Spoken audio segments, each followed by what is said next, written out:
16, Hull AFC 28 as the Black and Whites go second in Super League, just 1 point behind the Robins ahead of the Good Friday derby.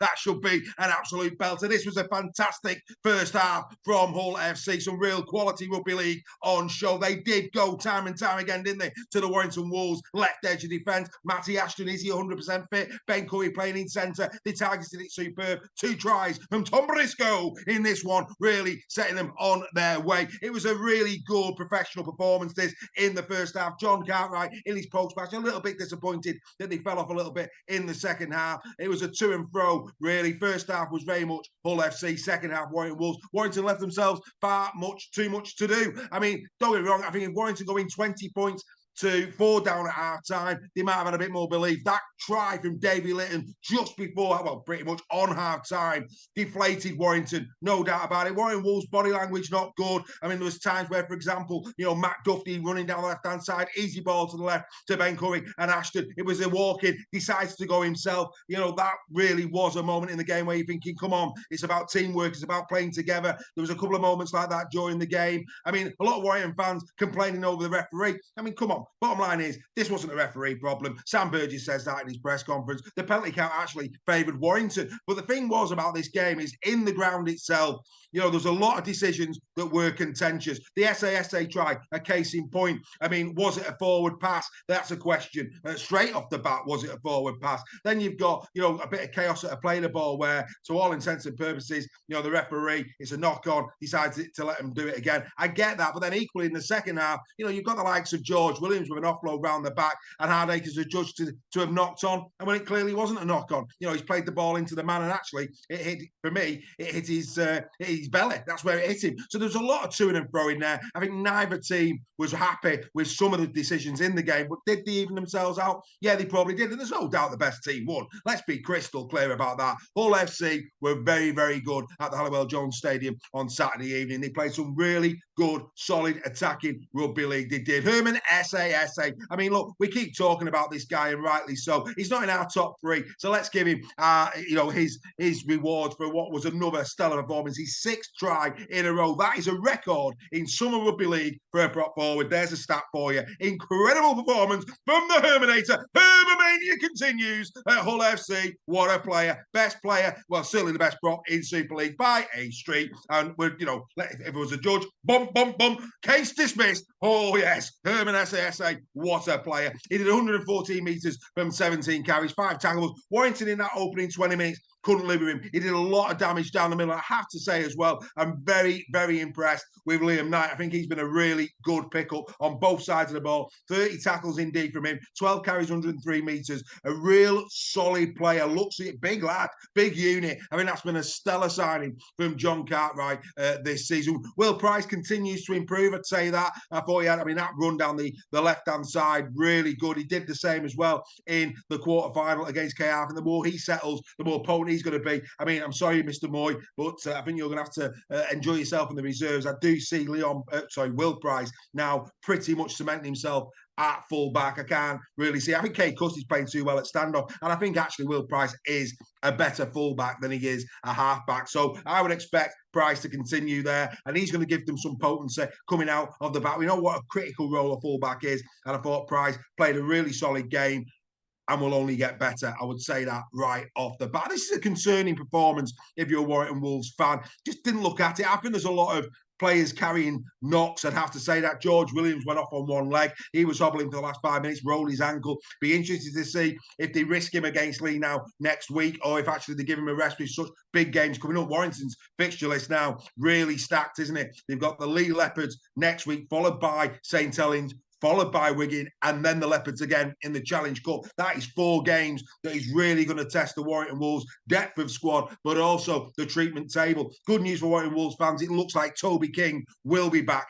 next week, so that will add a little bit more steel, perhaps, into their centre positions. It's been a while since we've seen Toby King. So, yeah, lots to be worried about. I think you're Warrington Wolves fans. They're now out of the top 6, of course, with Lee Leopards win at the Castleford Tigers. So they're out of the 6, and I have to say, I think Warrington have really got it straight on. Many people had them top 3 this season. I think Warrington are going to be thereabouts again. Don't get me wrong, but I think they're going to have to improve dramatically to secure top 6. It could be heart in your mouth stuff by the rounds 25, 26, 27 if you're a Primrose and Blue supporter. Still a lot of rugby league, though, of course, to be played between now and then. As for Hull FC, well, many people are saying, are they League Leaders Shield contenders? Well, at this moment in time, you'd have to say yes. They're improving all the time. The signings that John Cartwright has made are really paying dividends for them. They were, some wonderful tries. Davy Litton, 21 years of age, had horrific injury luck in his young career. Back he comes. He's played against Casford last week. This was a brilliant performance from Litton. It's great to see Davy back in. We've been asking, where is Davy Litton? When will he get his chance? He's got his chance now. And, I noticed that he got the club man of the match. He got a bottle of champagne from the club at the end of the game. Nice touch that as well. Hull FC presenting their players at full time with a bottle of champagne marked in the game that has been played. And Davy took that one home. Luckily, he's 21. He can enjoy it. Maybe a bit of cheese to go with it. Who knows? But outstanding stuff from Davy Litton. Look, bottom line is, FC deserve to be where they've been. Many people are waiting for them to drop off. But remember, we've seen this quite a few times. Lee Leopards, when they come up, people were expecting them to drop off. They didn't. They remain. They keep moving forward. I think FC are going to really be a top 6 side this year. It looks that way. And they're playing some really good rugby league. Let's get into the 3-2-1. The 1 point I'm going to give to George Williams. George Williams, pretty much, if he's not playing this game, I think Warrington could have been nilled. George tried his best to grab his team by the collar and drag them over the line. Beautiful individual try from Mr. Williams in the left-hand side in that first period. Lovely stuff. I mean, his bullet pass for Ashton's first was, again, very, very nice indeed. Him and Ashton played together a long time. And I think Matt Duffy's maybe struggling a little bit. I mean, since Sneed's come in now, there's 3 trying to organise. And, of course, we know the relationship that Williams and Duffy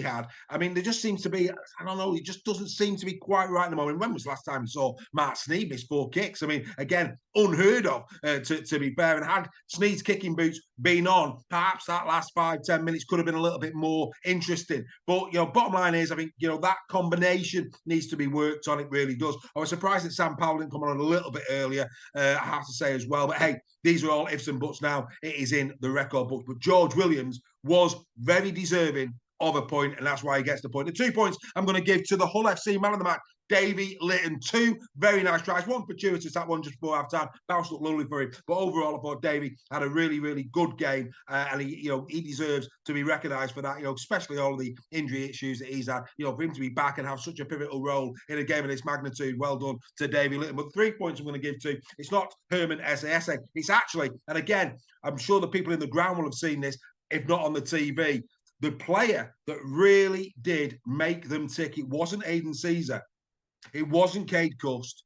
And even though Herman was the bulldozer that he is, it wasn't Herman Esse. It was John Asiata. John Asiata in this game, everything went through him. Everything. It creates so much space in that middle. He draws people in, and then he passes it out to the likes of Cust and Caesar to do their thing. John Asiata normally getting the ball pretty much off most play the balls, first man receiver. Unbelievable performance from John with ball in hand, creating space. Of course, he got his assist. Was it forward? It probably was, but it's in the record books. He gets his assist. 26 tackles in D, 22 carries for 109 metres. And then, like I say, that link-up play, drafting players in. John Asiata is in incredible form, and this is what he's all about, me included. When you heard how much Hull FC, were paying to bring Asiata across from the Lee Leopards, you thought, wow, that's interesting. That's probably a little bit too much. But he's so important to the way in which FC are setting up this season. I mean, without John Asiata, it will be very interesting to see how Hull FC would go. For me, everything seemed to go through him yesterday. He had a sensational game, did John Asiata. He deserves, believe me, he deserves the 3 points. He was brilliant for Hull FC yesterday. There weren't many a bad player, let's be fair, for Hull FC yesterday. But like I say, if you're really into the detail, if you know your rugby league, you know what wins games. And John Asiata yesterday, his work, what he did for the team, both in attack and defence, was quite simply superb. That is where it's at. No doubt about that whatsoever. Warrington, out of the top 6. What are your thoughts? Primrose and Blue, massive fixture list on the way for you. Hull FC, could you be top? of Super League at the end of Good Friday. Oh, I'll tell you now, I think it's going to be a much improved FC performance from the quarter-final. This team is cementing all the time. It's getting stronger all the time. You've got to remember, Hull KR 3 or 4 years into their project. You know, they've got their systems, they've got their strategies, they've got their plays well rehearsed. This is a Hull FC in its infancy, learning as they go and getting better every single week. I think Will Price has been a brilliant addition. Ooh, I'll tell you now, I'll be tuning in on Good Friday. I'm sure you will too. That's another In the Sheds. Warrington Wolves 16, Hull FC 28. We'll be back with more later in the day.